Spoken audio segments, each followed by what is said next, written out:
Welcome to the Zachrilege Cast podcast YouTube video interview program that features me talking to some of the best and brightest in the atheist / secular / awesome community.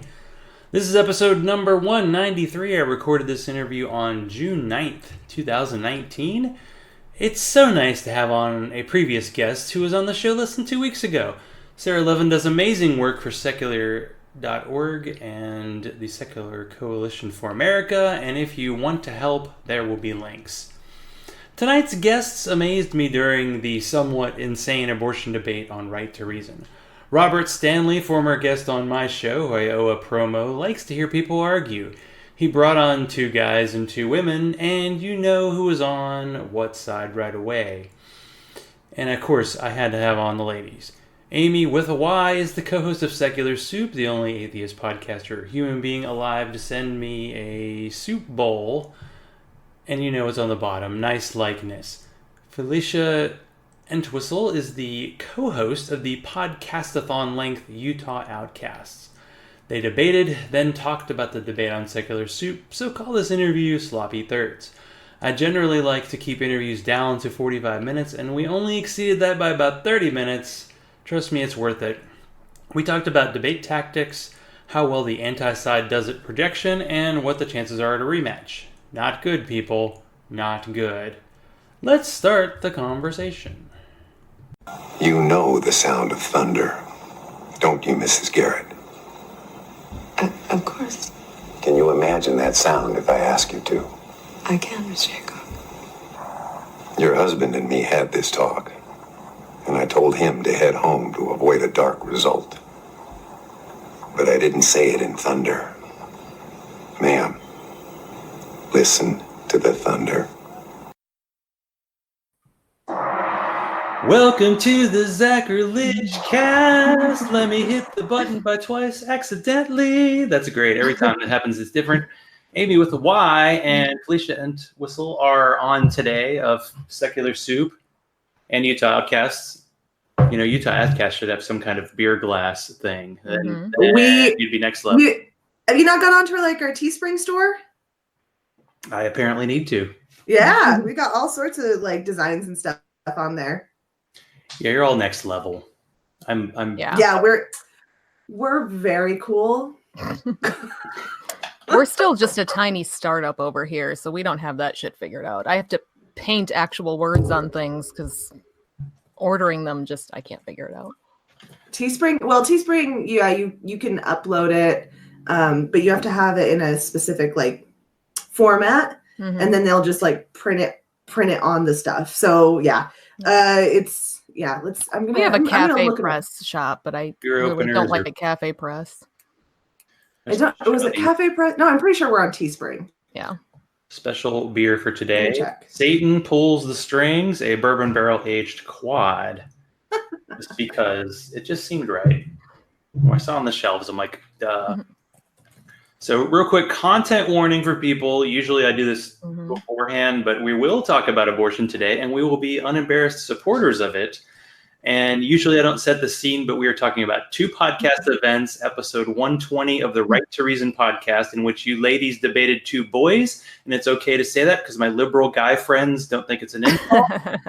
And the follow-up, 71 of Secular Soup, in which you discussed it. And that all came out about the same time. And after I heard all that, I'm like, oh, got to get you on to talk about the debate and the discussion.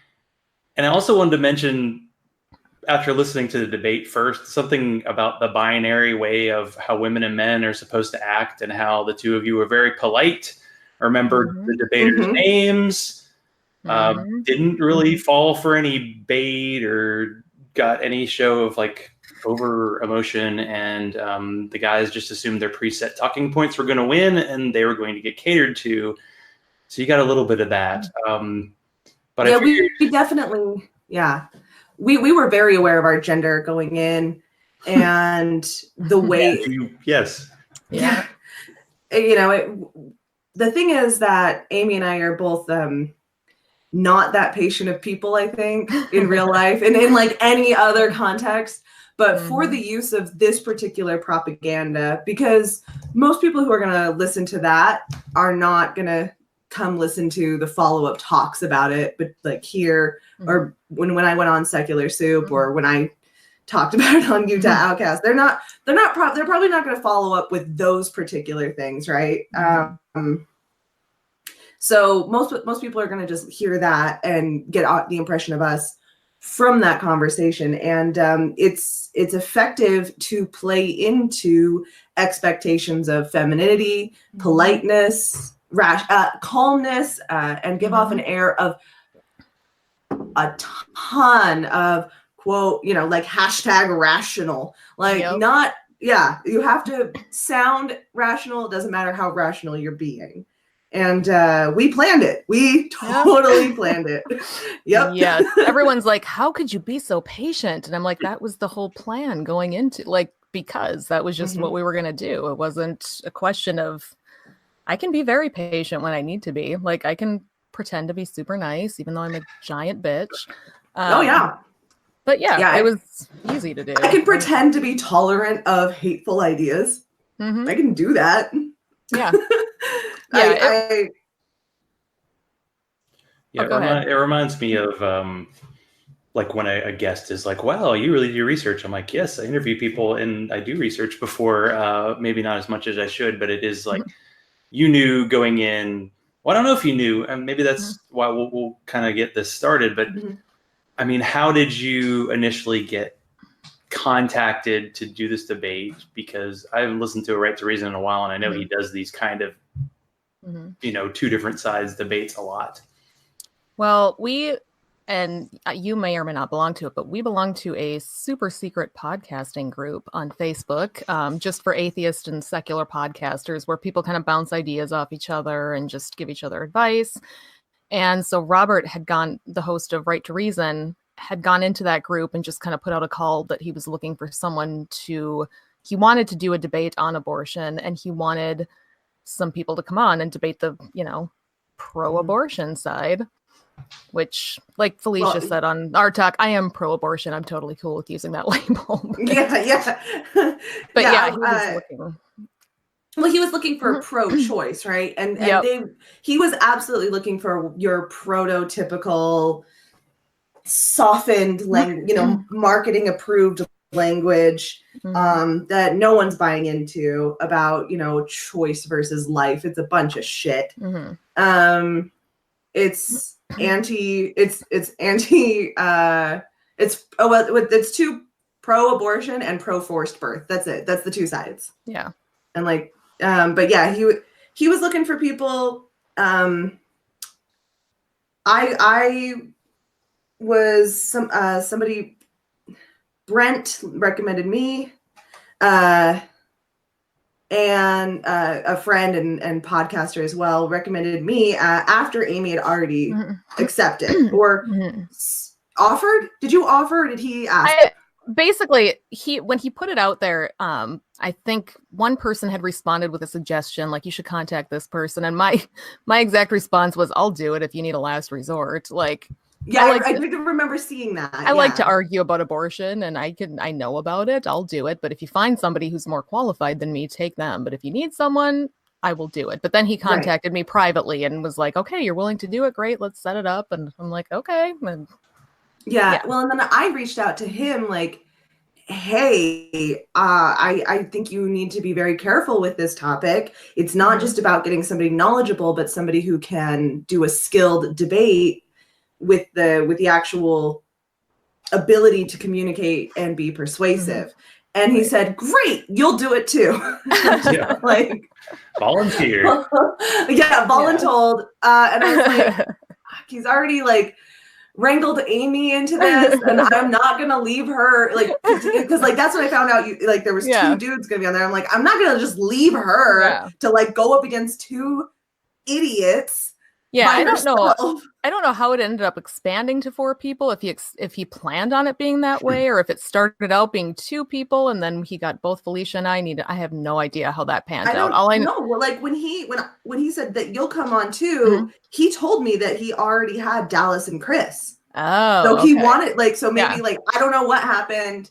Who knows? But it turned like, I was just like, I'm not gonna like Well, and say no. And I wasn't even volunteering. I was just like, can you please be very careful about who you ask to do this? Well, I do remember seeing that thread, and it is important because I've seen, and I'm kind of done with the whole like God versus non-God kind of debates, because it is more about, are you a good debater versus whether you have good points. So I was kind of wondering how this would be set up, and it didn't seem like it really was set up like a typical debate in that you kind of had talk, counterpoint, you just kind of had intros, and then you just kind of, it went a little randomly. I think the thing that happened was, I think he originally intended for it to be that kind of like when we tried to pin down, is this going to be a debate or is it going to be a discussion? It was sort of loosely, you know, like, we're not going to have debate rules. It'll be more of a discussion. But I think, especially when Chris went into it, he is used to just doing debates. And he, I think, went into it thinking that that's what it was going to be. It was going to be point, counterpoint. And Felicia and I went into it knowing that we didn't want to play that game. So we had planned ahead of time to, instead of doing the point, counterpoint, here's your philosophical view and here's my philosophical view, we very specifically wanted to make it about real stories of real people and how this issue affects people in the real world, not just a philosophical debate about morality and what's right and wrong, but what's actually happening. Well, yeah, it's still philosophy, but it's praxis versus theory, right? Because like where the theoretical person begins. And this is, philosophical theory is different than scientific, in case anyone needs that clarified. But these two guys are only prepared, and we kind of knew this going in. One, there's no new pro forced birth arguments under the sun. We've heard them all. They're all bad.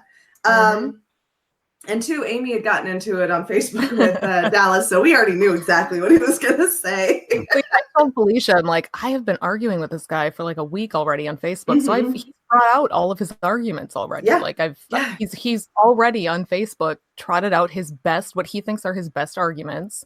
So we already know what he's going to say, so we can plan for that. Like I even had a little note thing I had worked out ahead of time, like when he says this, I want to reply with that because he's going to argue this. It was just, and like Felicia said, there's no new arguments anyway, but very specifically with him, I at least knew which points he was going to argue because I'd already done it all with him a week before on Facebook, which was pure coincidence. I do not know this guy at all. And he just had chimed in on somebody else's post.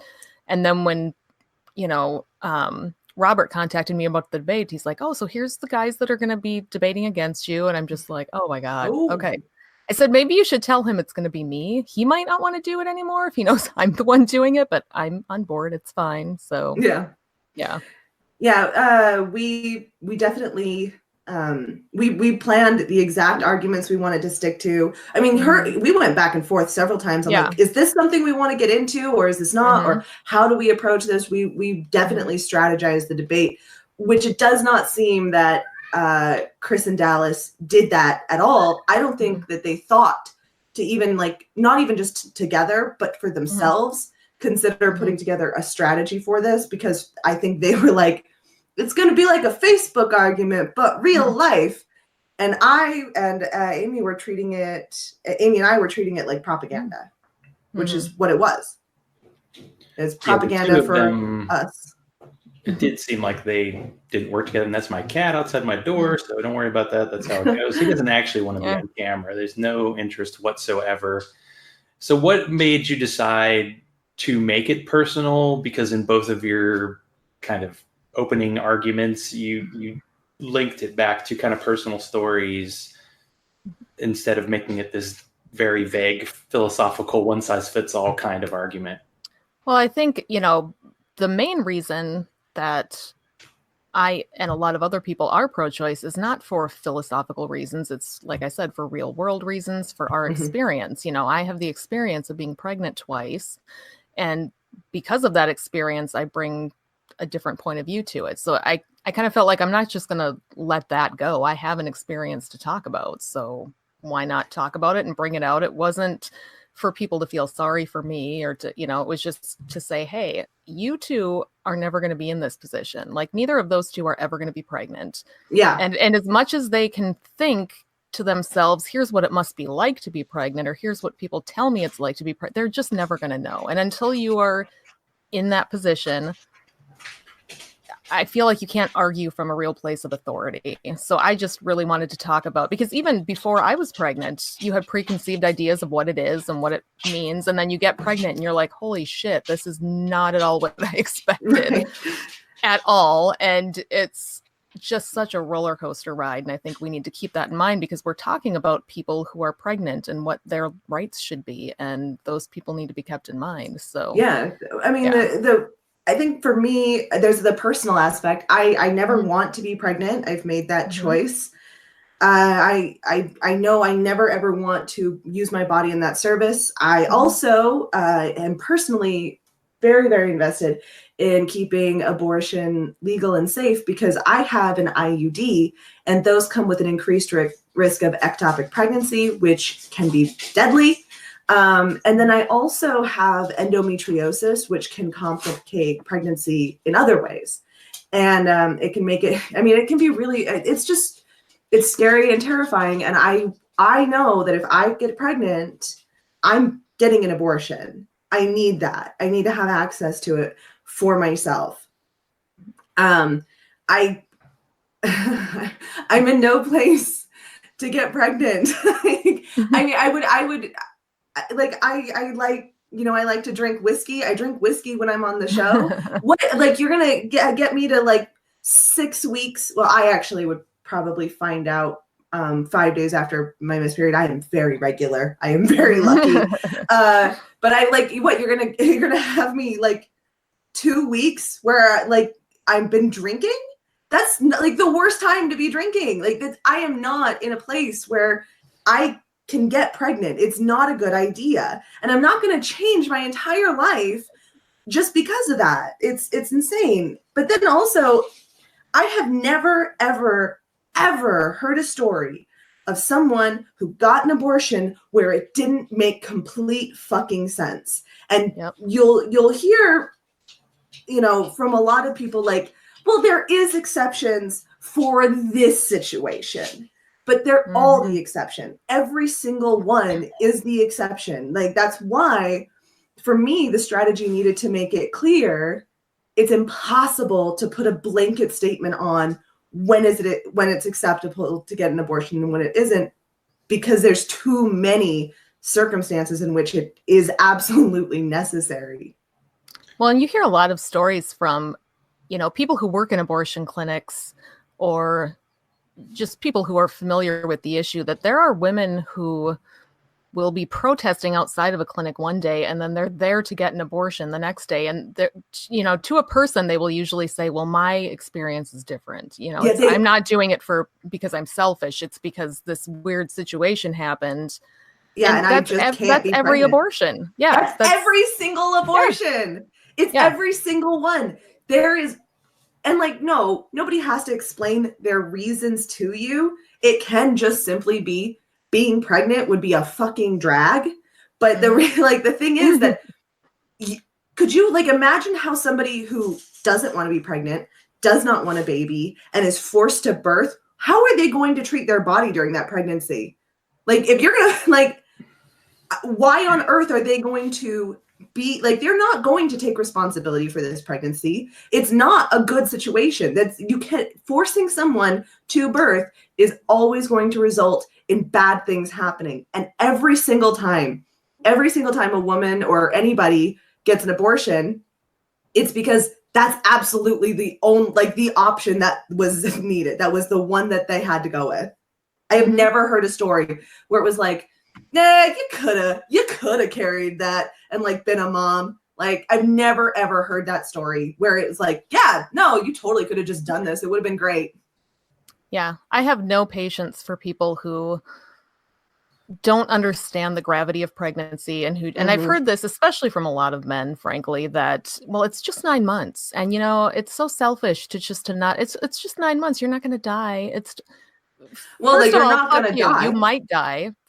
For starters, you could die, and even if you don't die, it is such a huge undertaking. Like, Yeah, just it's- being pregnant it took me 6 years to decide to do it a second time, because at first I thought, we're just going to have one kid. That's it. We're going to have one. And after I gave birth the first time, I'm like, yep, definitely just the one. I'm never doing this again. And, after a while, we kind of did the typical, well, maybe we want him to have a sibling, and if we, like, I'm Someone not to getting any play with. I've older, heard and that. and so, but it literally 6 years before I was like, okay, I think I can do it again. It's gonna suck. Yeah. It's not gonna be fun, but I will put up with it, and I did. But yeah, the thought of going through that because you were told you have to is sickening to me. Like, even as someone who went through it knowing I wanted to, it was fucking miserable. So to have to be going through it because someone said, sorry, we don't trust you to know what's best for you, so we're going to go ahead and make that decision. No, because so just go ahead and stay pregnant. It'll be because fine. the in every way you could possibly conceive of it, in a philosophical theory, a potential person, I do not, like, they're just like, but it's alive. That's like, seriously, Chris's thing was like, it grows. So lots of things that are alive don't grow too. I don't know what you're talking about. That doesn't make any fucking sense. It's a potential person. It does not feel like a person. It cannot think. It cannot function. It is not a person. And they're valuing that incubation of that potential person over the person already here and living. And I mean, I don't see how they don't see it. I don't see how they don't understand. I mean, Chris even agreed. It's not exactly the same as a baby, right? It's not exactly the same. So like, I don't understand how they can get to this place where they're like, yeah, but you still need to enslave your body to the incubation of somebody else, regardless of the consequences, regardless. Yeah.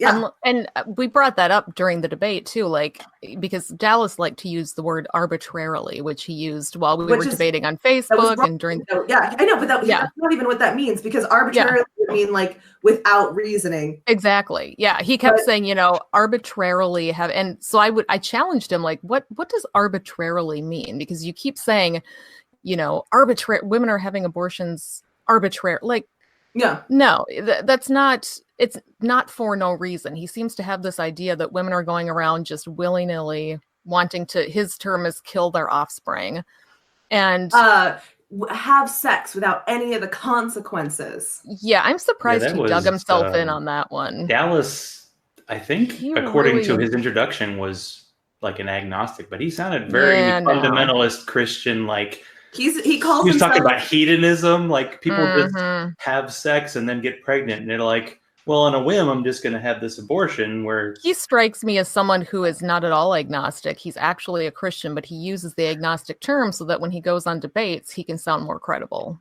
I think that's the impression I get. I absolutely would. I think that's a really good characterization. He calls himself an agnostic theist. Yeah. But he's absolutely just your run-of-the-mill Christian, like just conservative. Yeah. And he does the thing that I think a lot of atheists do too, a lot, where they try to say, he's like, well, I'm not arguing this from a theistic point of view. I'm just arguing this from a strictly secular point of view. And I see atheists do that sometimes too, where they're like, I'm not doing this as an atheist. We're just going to do this on these other merits. And so I think Dallas, at least Chris, acknowledges that his religion is part of why he feels the way he does. Whereas Dallas, I think, really thinks that he's just got this stone cold logical argument that will win every time, and it has nothing to do with God. And even though he does believe in God, that's not why he's arguing this. That's not why he believes it. And it's so transparent to me. It is. Yeah, that was exactly the word I was going to use, is transparent. Yeah, like we can all see through you. We all get that the only reason that you think that a life begins at conception and that they are embryo and they are due incubation in the body of another. Yep, is because you believe they have in fact, he and I argued for another week after the debate, just Well, to be in fair, I private started that message. one. She totally started it, left a mess, and then walked away. Awesome. I did. You just It lit was the so bomb fun. and walked away Oh, slowly I and did. it exploded. Yeah. implied,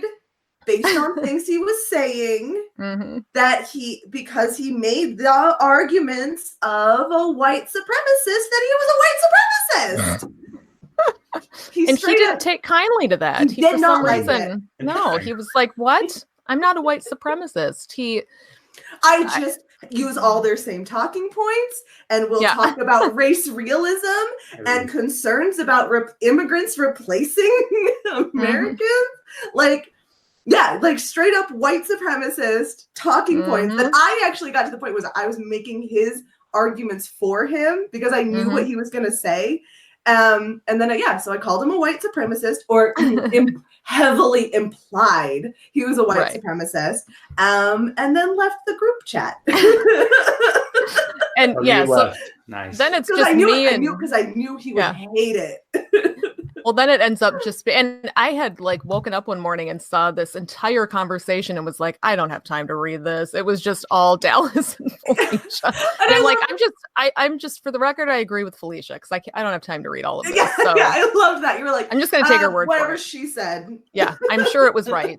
But then Felicia left. And then, of course, I cannot stop myself from arguing. I just can't. It's a sickness. Like, as long as he was going to keep going with it, I was going to keep going with it. And we had these very, very long back and forths about just abortion in general. And he at some point sent me a fascinating video from YouTube about late term abortion that was very informational and really, really got me to change my mind. Totally. How it happens, undercover all the time, and it was an undercover video. So undercover where they went into an abortion clinic and they talked to it was a shit show. I watched the whole video. You're telling me that there was abortions of pregnancies that were past 41 weeks, therefore late term. No, that actually, because that has ever happened ever, because it's never happened. Here's how bad this video was. So I'm like, okay, I'm gonna watch it. I'm gonna humor him. Right. I'm gonna fucking watch it, and it's just one of these heavily edited and filled with music, and it's ridiculous. But basically, the premise is that these two women are going undercover into an abortion clinic in Colorado, I think. And so they go in and they've got their camera, but the camera strangely is pointed at the ceiling the whole time.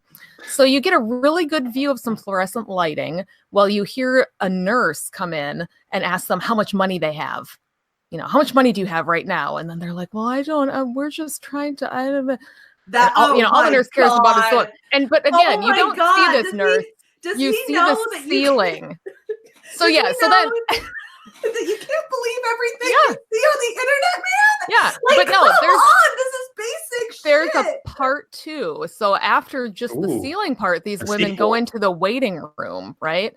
So in the waiting room, definitely a real waiting room, and you can see there's another woman in the waiting room that they strike up a conversation with, and this woman tells them that, she just. This baby is perfectly viable. She just doesn't want it. And she's like 33 weeks along. And, it's just like she tried to have an abortion earlier, but they wouldn't let her. So now she's here. And she's like, they told me it doesn't have Downs or anything. And these two women are like, oh my gosh, really? I watched it and I wrote back to him, are you fucking serious? I'm like, do you consider yourself, you consider yourself, Dallas, to be a rational skeptic, don't you? Because I'm like, if you consider yourself a skeptic, how do you not see the multiple problems with this? And he's like, I'm all ears. Go ahead and I'm just like, are you? Wow. Hey, you see nothing of the clinic. You see nothing of the clinic. You see nothing of, and even the stuff where they're talking to the patient in the waiting room. That I'll even give you that was totally real. But if it was totally real, what you had heard was a nurse coming in saying, is everybody okay in here? Because sometimes we get, the anti-choice people from outside trying to sneak in and talk to our patients and harass them. So number one, maybe the woman they were talking to was an anti-choice person trying to talk them out of it. And even if that wasn't the case, the woman said twice, I tried to get an abortion at 8 weeks, but I couldn't because the clinic I went to, and then I tried again, like at 18 weeks, but the doctor didn't feel comfortable. Like it proves everything about what we're saying, everything. So either it's fake and it's total bullshit, or it's real and it still fucking proves my point. Like, how do you think this video is gonna?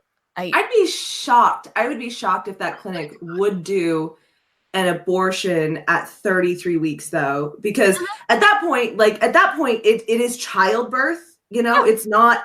It is. It's no safer than taking to term. And this is for the medical professionals and like everyone to decide. But at that point, you do start getting into an ethical gray area. And I would be shocked because like at that, it's not safer to abort a pregnancy at 33 weeks. It's just not. Well, and I should clear up that I can't remember. I doubt it was 33 weeks. I don't know how many weeks it was. I was being hyperbolic, but it could have been. It could have been like 20 weeks, maybe, that she was there. They specifically said it was I think it was a legit clinic they were claiming to be in, because it was a Colorado clinic where they do perform later abortions.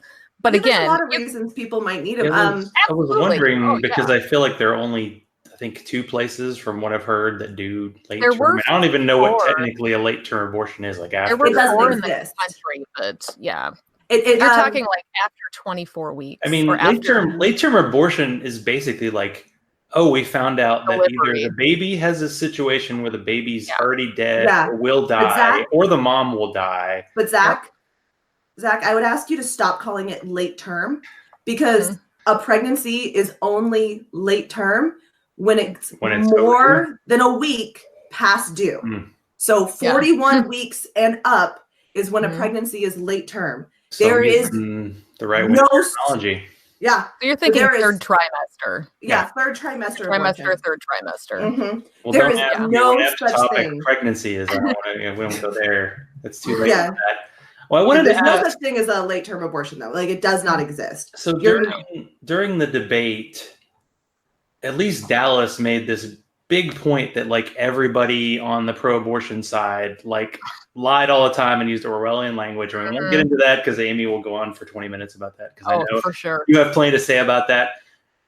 But it's always intriguing. It's like a Trump tactic, like basically accusing the other side of doing what you're doing. I always just 100% of the time see pro or anti-abortion people using blatant lies. And I sent the two of you this article where a bunch of doctors and scientists were like, that whole thing about the 6-week heartbeat bill, which by the way passed in my state recently, it's not, there's not even a heart at 6 weeks. No. So it's all like based on a total lie, but people are just going with it. Like there are so many states that have just passed this, and it's the language they've used with these kind of trap laws for the past at least decade or two has been like that. They'll try to pass 24-hour waiting periods, and they'll call them the woman's right to know bill, because that sounds like, even to I've had talks with my mom about this, and she'll say, well, it seems reasonable to have someone wait 24 hours to make a decision. And it's like, yeah, it sounds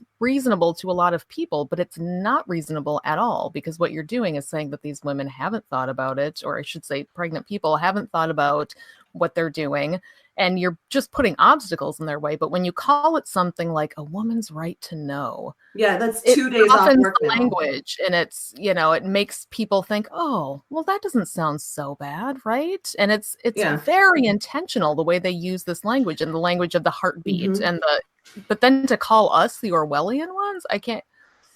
It's beyond comprehension. I'm pretty proud of how we handled that. We just said, okay. We'll use whatever thing that you think makes us sound bad, and we'll point out that it's not. Yeah. Like, I think that it's really hard to make somebody look bad if they own it. I want the right to kill my offspring in utero. Sure, that's accurate, I guess. Offspring in utero. Okay, I'll go with that. Kill, if you want to go with it, if you're assuming that it's a live thing and you are killing it, okay, I'll go with that. Sure, I'm pro that. Yeah, I just killed some skin cells. Like that's actually what I did. There's this assumption that the side that is pro-abortion or pro-choice doesn't want to say, oh, we're killing something. Mm-hmm. So the fact that you're at least were willing to say that, like, okay. Mm-hmm.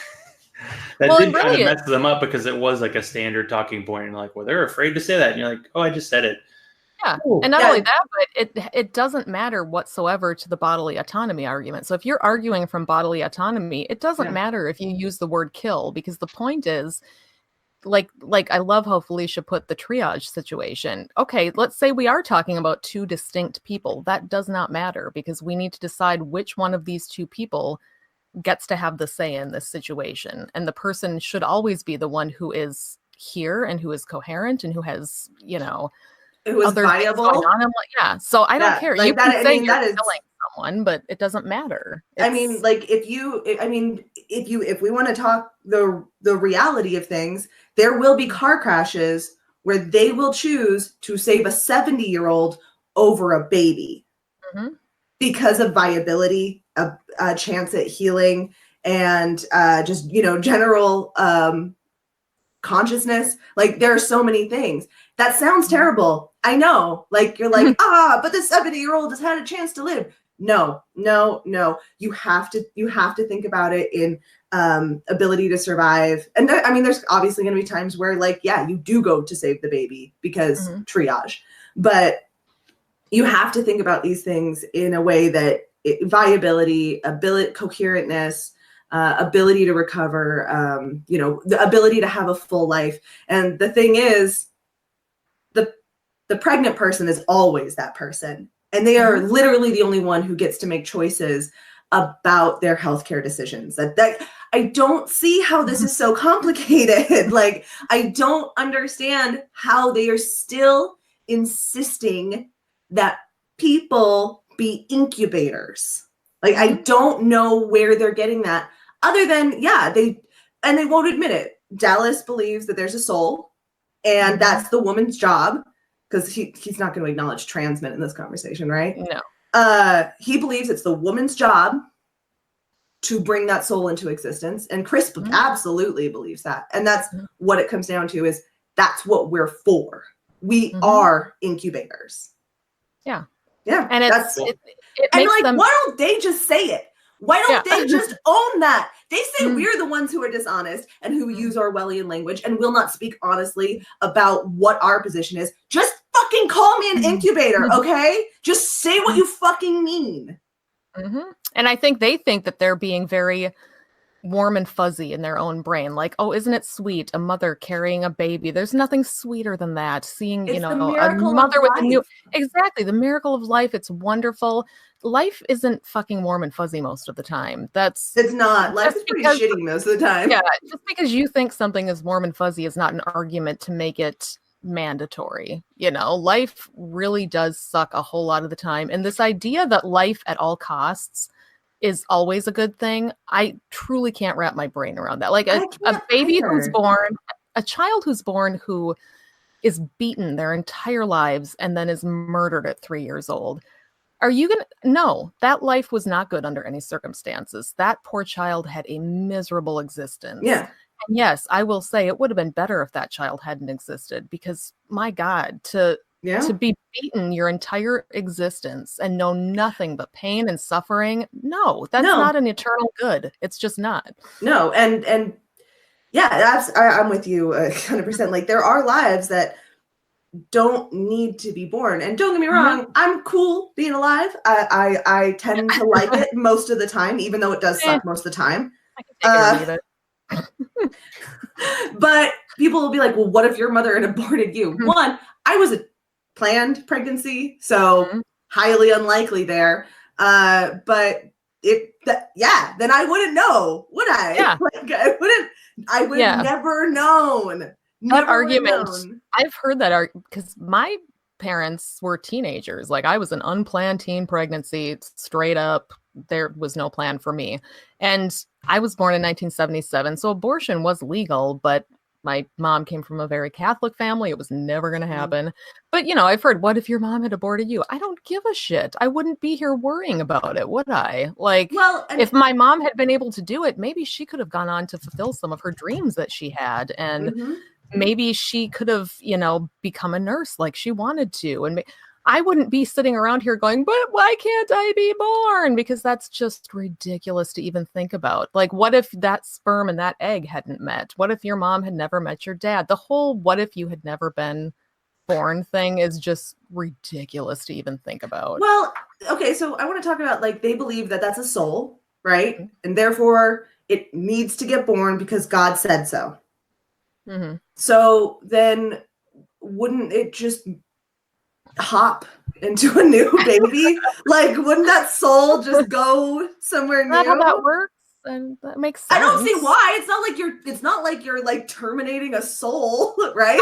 Like, no one believes that you could just like terminate a soul. Like, it's like, no, or like it's actually good news. According to there was a random chat person, Catholic dude, who came on and said abortion is murder, and it's like, well, actually, there was a atheist guy who was like, he was raised Islamic and he decided to commit suicide because in that faith, if you did any sins before like age 12, you were off the hook. So he knew, like, well, if I kill myself now, I'm going to heaven for sure. And you guarantee that like a baby or a young kid is going to heaven if they never had a chance to sin. So that just that religious argument. It's very hard. That much. It gets really. It's very hard. His name is actually Catholic Dude, Zach. What?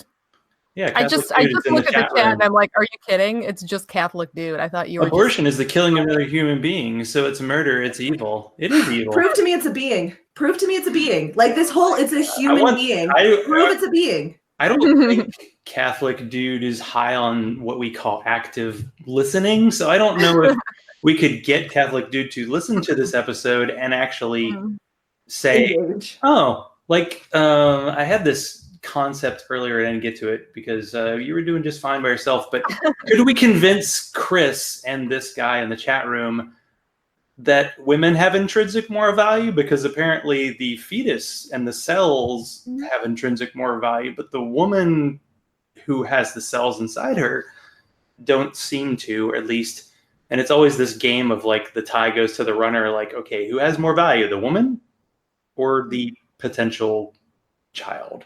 Well, and when you ask them that, Dallas at least said that it's up to the woman to do this because it's natural. It's just the natural order of things. It's the natural order. You have a you have a natural responsibility to care for your offspring.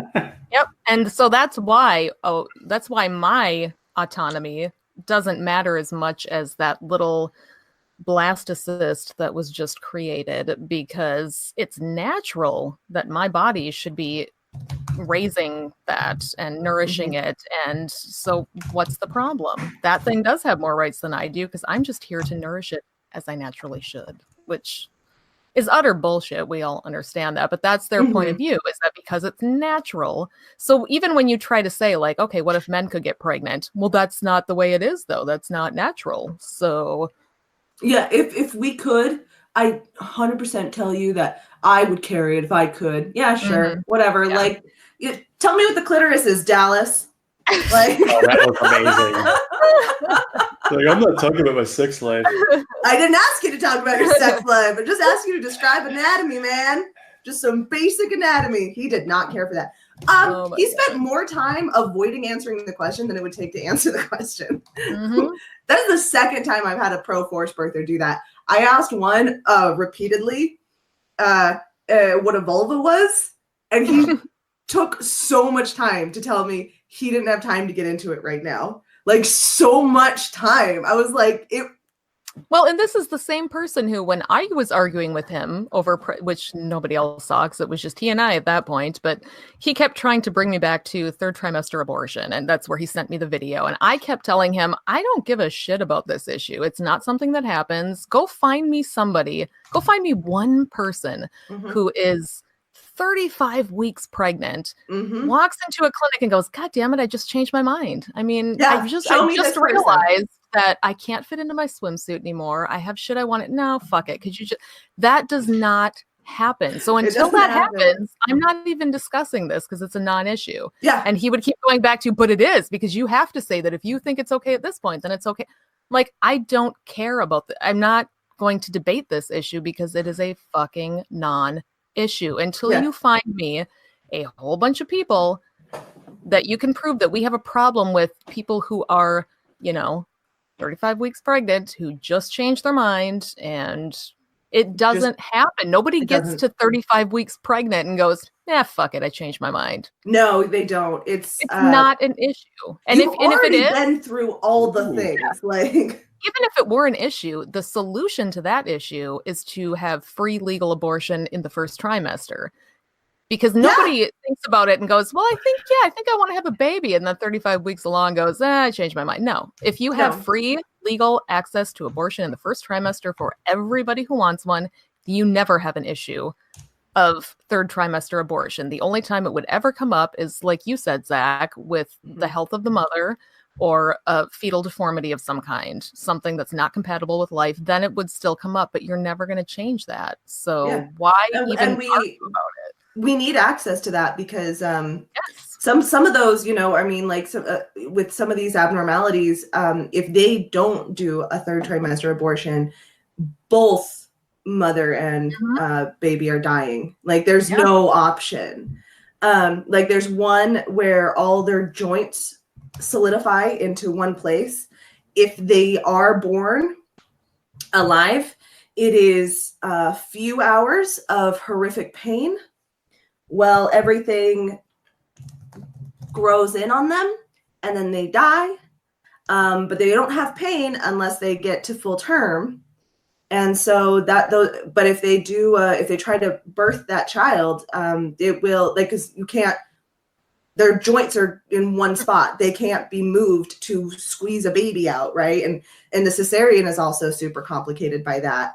If you get to full term, you're very likely going to be killing the woman. So, if you get to full term, it's going to be just horrific pain for this baby now. There's no good option there. So, like third trimester abortion is strictly a medical necessity in that, you're out of choices for and usually compatible life, right? Like anything compatible with life. In those cases, it's usually somebody who wanted to have that baby, like almost exclusively. Almost exclusively, it's somebody it's like who a very heartbreaking story. And then these people have to be told that they're baby killers, and they have to put up with that shit after they have gone through this heartbreak of wanting to have this baby and then having this tragedy happen. They've usually picked out a name. Yeah, they started buying things like they've decorated a room. It's God, I know, I can't either. It's horrific. And then on top of that, be called a murderer, like by people like Catholic dude. Yeah, like you just wanted to slut around, and not have to deal with the consequences. When by that point, by a third trimester, they've already physically lived with the consequences. They've already like consented to this. Like by no matter what the situation is, by third trimester, they've consented to this situation. There's no, oh man, I couldn't imagine. I could not imagine being in that situation. It's horrifying. No one's changing their mind. That's stupid. It's the people who think that actually happens. I have to wonder how tethered to reality they are. Like, right? Like, okay, you walk me through this. Yeah. Explain to me how you think this works, right? Or who's the person you've ever met that did that? Because I've never heard of a person. I've never met a person. I've never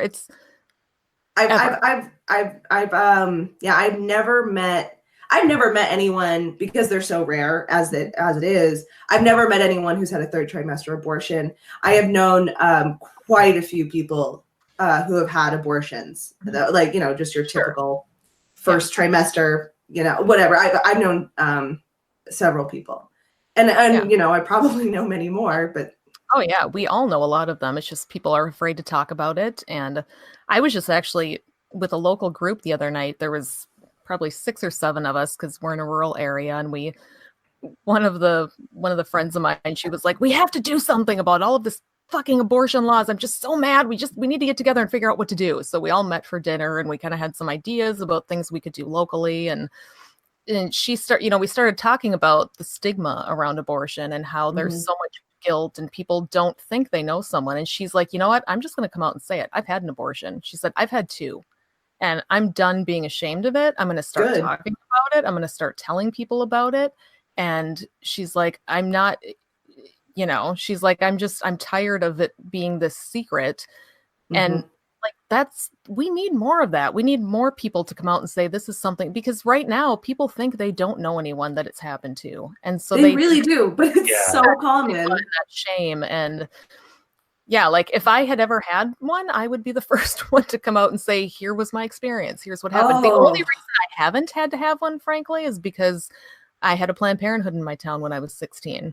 If I had not had a Planned Parenthood in my town and was able to go get birth control at the age of 16, I would have been pregnant by 17, or I would have been having an abortion by 17. I mean, the only reason I've been able to have 2 children when I wanted them, when I was able to plan for them, when I was ready for them, is because Planned Parenthood gave me birth control. Yeah, that's it. Planned Parenthood gave me when my high school sweetheart and I, when we decided to start having sex, we did purchase condoms and we were very responsible and had it all planned. It was really an awesome experience. But his mom found out, I can't remember how, it doesn't matter. So she came home and handed them a big old bag of condoms from Planned Parenthood. And I eventually did hormonal birth control and I wasn't super fond of it. But when I turned 18, I was able to get other forms of birth control. I was working literally when I turned 18, the first job I had at 18, which isn't my first job, but I was making $6.50 an hour plus tips. Yep. Sounds right. Yeah. So, Big bucks. Yeah. So, it's just, I needed help and I needed help paying for my medicine, and luckily they were there, and I eventually got good insurance and was able to get an IUD. And I honestly, having access to birth control has probably saved my life, because I was in an abusive marriage. What was I going to do if I got pregnant with his kid? It was going to be, it probably would have killed me. I probably would have killed myself, because I was getting close anyway. My first boyfriend was abusive, and that's why I'm so glad I had that. I keep thinking, God, what if, and I said this on the debate, but people may have thought I was being hypothetical, but truly, I had an abusive boyfriend. If I had gotten pregnant and been forced to carry that child, he would still be in my life today. Exactly. I would have spent years and years with him, even if we weren't together, with him being in my life, worrying about that child I had and how he was treating that child and being involved with his family. And I would have missed out on marrying the person I did and having the kids I did have, who are loved, fun, annoying sometimes children. Yeah, but I don't think I would have survived. I don't think I would have. I may have survived, but I would have been fucking miserable for my entire life. And I don't think that's okay. I don't think it's okay to say I should have had to do that. I should have. Well, I got to the point. Another thing, stigma-wise, but like suicide, right? And suicidal ideation. I got to the point where I looked in our medicine cabinet to see what kind of pills I could overdose on. And I don't mean ibuprofen. I mean mixing Valium and leftover opioids from anything that we might have had. And I had a plan. Luckily, I said something, and he called the suicide hotline for me, but it was shortly thereafter where I left. So, but if I had to go through a pregnancy and then deal with him as a father, I don't think I would have survived. I really don't think I would have. I don't think I could have done it. I probably, no. It was already obviously so bad. It was already so bad that I was so close to not being here today. And I'm glad I am. Yeah, we are too. We're glad you are.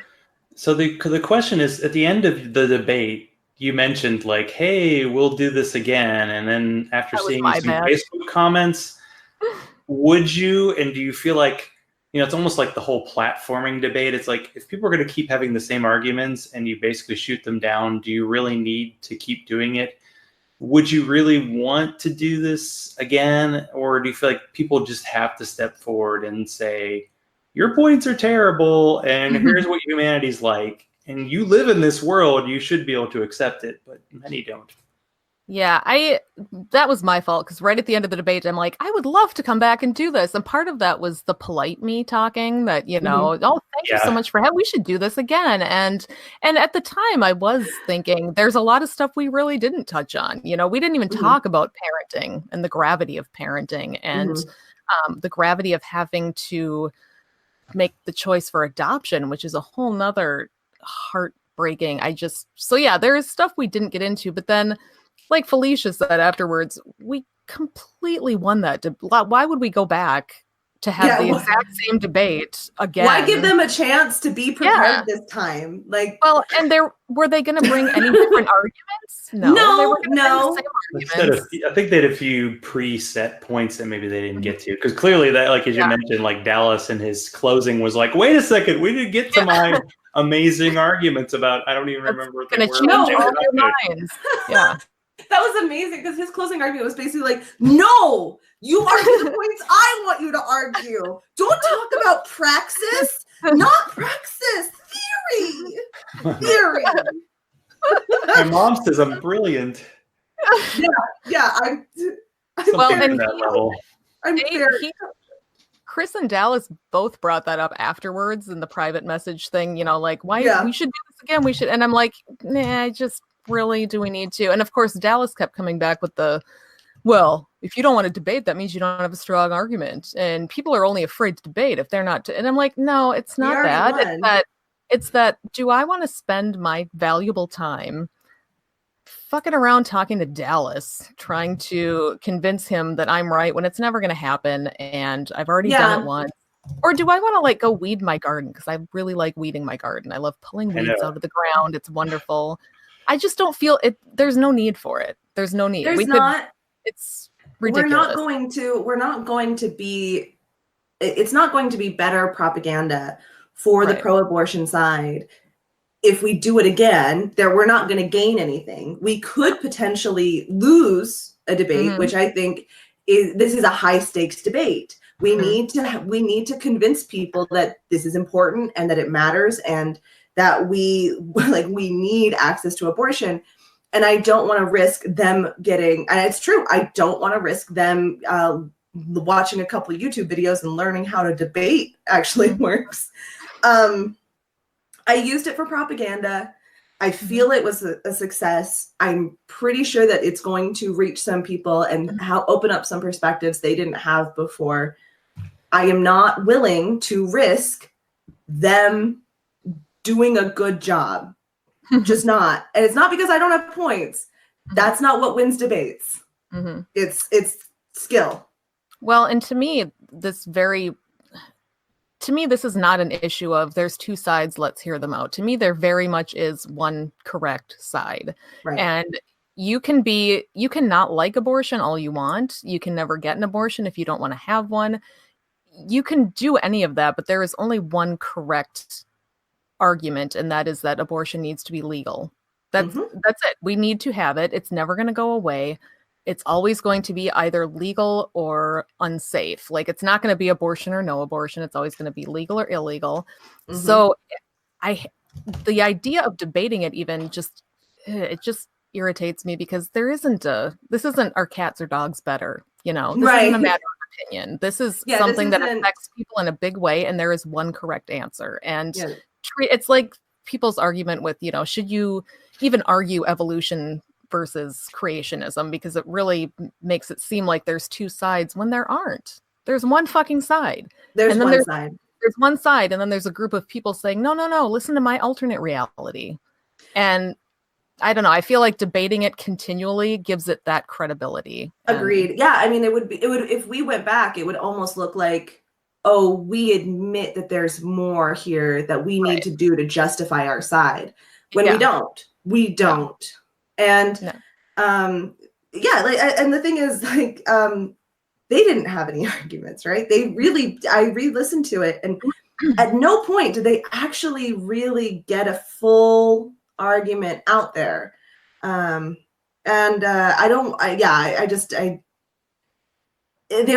going to be untruthful. Mm-hmm. They're going to be dishonest about their actual motivations. Mm-hmm. I didn't think that I was going to convince them. I knew it. I wasn't. I felt like what we had a chance to do was connect with people on the fence who might be listening, and why it's so important that they vote in a way that supports legal abortion. Right. So, yeah. No part two.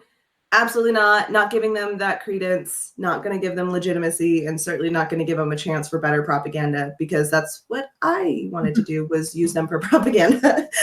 Well, and Dallas very much kept trying to get me to have him on my show so he could debate feminism. Ooh. He's like, I'd love to debate feminism. And I'm like, again, there aren't two sides to feminism. Oh, I can't you wait. either believe people are equal or you don't. Right. And you can believe that you don't think feminists are doing the correct tactics, I guess, but that's neither here nor there.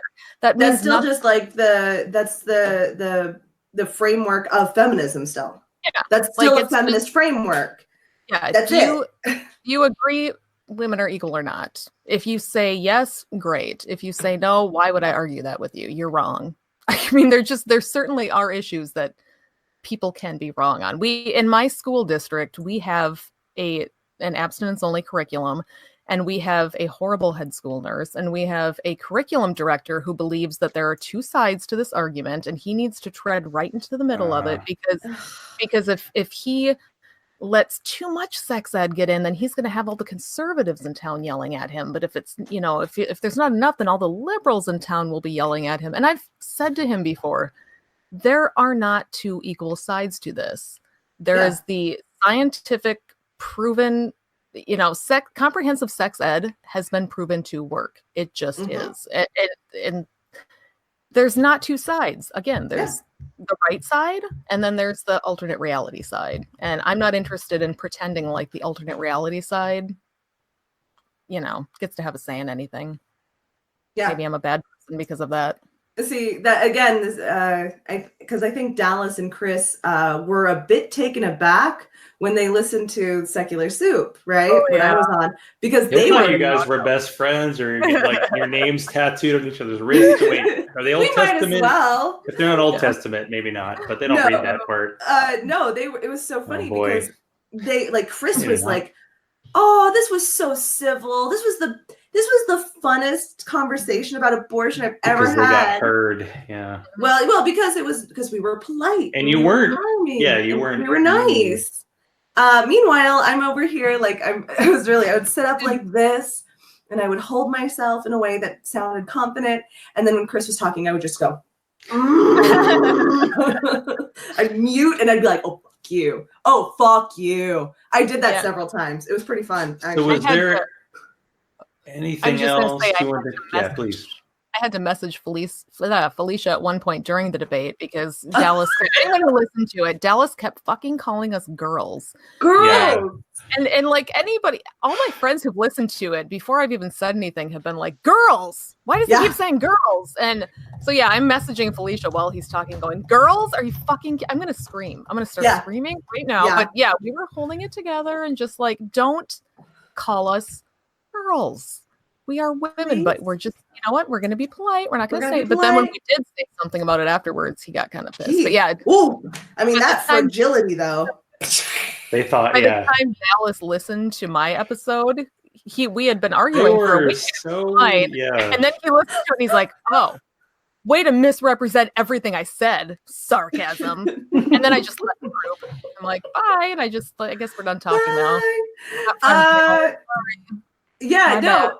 I think it's hilarious that they seem to insist that they have a right to us, like, platforming them to have their own voice, right? No, we don't. And because like Dallas, he was like, oh, Felicia, I'd love to debate leftism with you. I'm like, no. Leftism. Oh, yeah. He doesn't. That sounds like a really good. That's something they actually study in college. Leftism. He's going to sit there and tell me that socialism means that the state owns literally everything, and I'm going to have to make it into an education thing. But that's not what fucking socialism is. It's going to be a whole thing. I'm not. No, go do your homework. Go do some homework, and then maybe we can have a realistic discussion. But I doubt it because you don't do that. I had to tell him we don't on my podcast. We don't debate. We just tell dick jokes and talk shit. Like that's our whole. I would guess his word be subpar. Yeah, it just wouldn't. No, you don't get to come on my podcast. We only let men on that agree with us about everything. So fuck yeah, he's just not going to get in on it. Yeah, we don't debate on Utah Outcasts either. The furthest what we've gone is when somebody comes on. That may have a different perspective or disagreement with us. Like we've had a couple of people like theists on. We don't debate. Usually they're an ally in some other way. You know what I mean? Or like an ally to communities that we're allied to.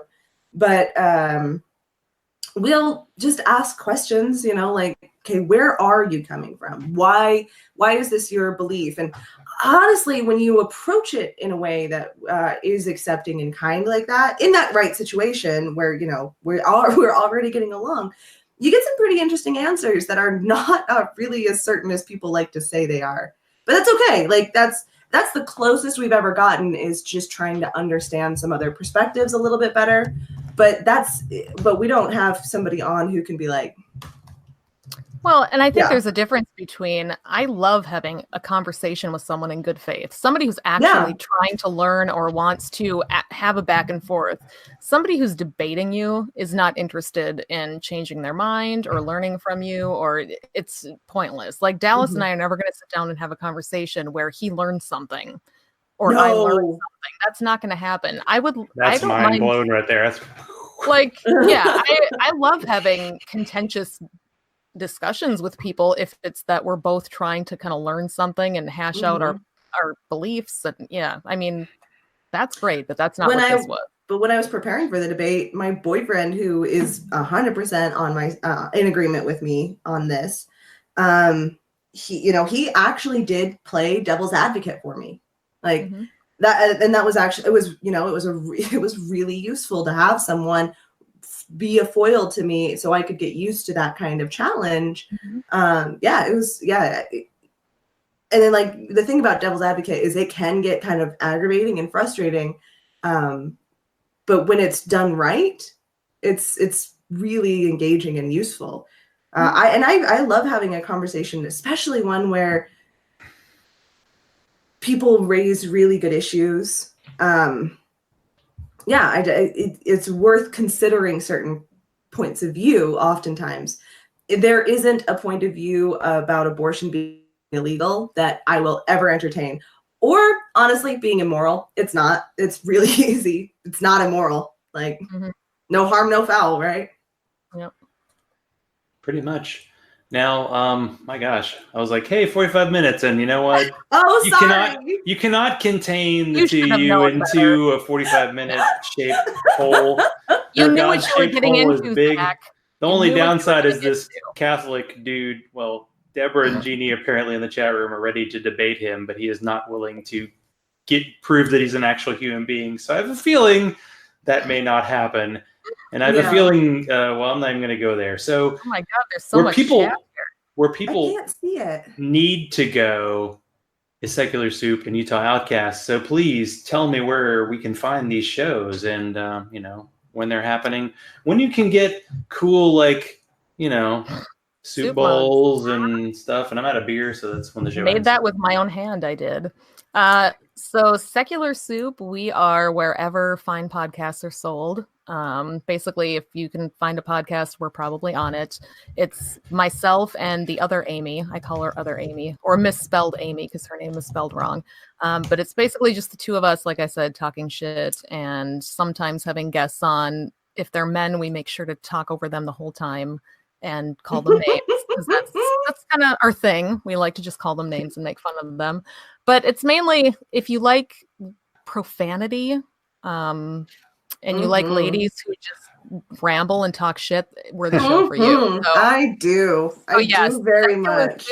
Look for us wherever you find podcasts. We're on YouTube. We don't do visual recordings because we both have shitty internet and we just can't. It doesn't work good. But we do have a YouTube channel, and on our YouTube channel, you can find a 2-hour-long video of the two of us getting drunk, which is the highlight of our YouTube channel. So go look for that. We're going to do another one soon. But yeah, check us out. Oh, I should mention the tiara is on brand for me. I don't normally wear a tiara during the day on a Sunday afternoon, but it's kind of a thing other Amy and I decided on. So if you ever see us at conferences, we'll have these on too, because it's our branding. I love it. I love it. Good branding.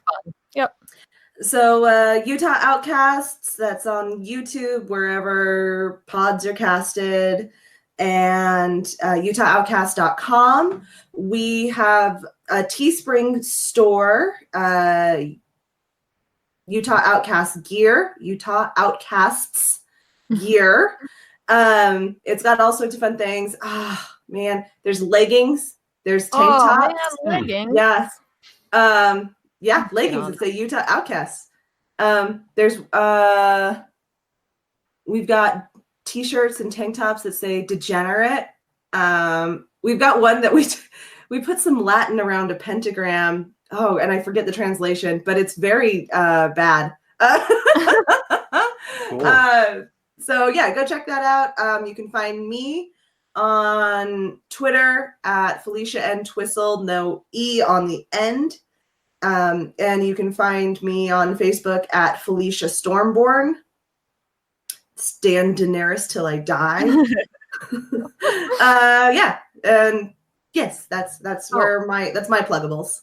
I forgot to mention, and other Amy would kill me, but our website is delightfulbitchcraft.com. And if you go to delightfulbitchcraft.com, we have an Etsy shop where we sell highly profane goods, like mugs with the word fuck somewhere on them. I don't know. We make stuff ourselves and sell it on delightfulbitchcraft.com. Have I mentioned it's delightfulbitchcraft.com? Mm-hmm. So yeah, check that out. That's the other thing that we do is sell profanity laced mugs, and really I do a lot of really nasty Bible quotes on wall hangings, stuff like that.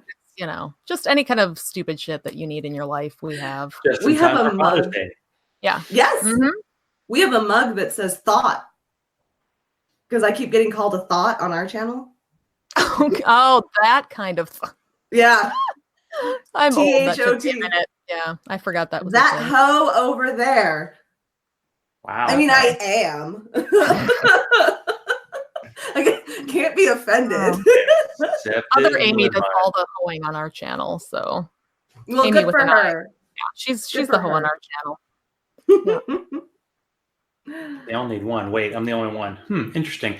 Anyway, well, thank you, ladies, Felicia and Amy, for being on the show. And it's been lovely. Thank you for putting up with us. Yeah, thank you so much. This was too much fun. Yes. We're we're very different when we're not pretending. Mm-hmm. We're evil bitches. Evil, yes. Now you know. Mm-hmm. Point is, this minister's gotta fucking die.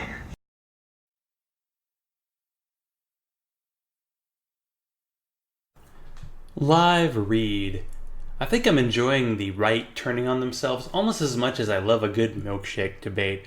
I saw an article today from or reported by Milo Yiannopoulos, basically accusing some of the people who worked with Lauren Southern, the woman who shot flares at refugee boats in Europe, that while the people on the right tend to be really good at grifting, it's the people who work for them who are maybe better at it, and accused a lot of the people who worked for all these various right-wing people of basically stealing money from them. And I don't know, I kind of root for them.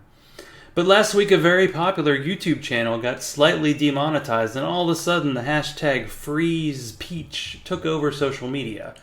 I'm actually a bit in the middle of just banning people because every time YouTube or Twitter dumps a really horrible human being with 4 million followers who wears a homophobic t-shirt, but it's just a joke, man, and barely can debate a semi-literate college student, people who point out the homophobes and the leftophobes and fuck it, everyone can still be an atheistophobe, they get banned and demonetized as well.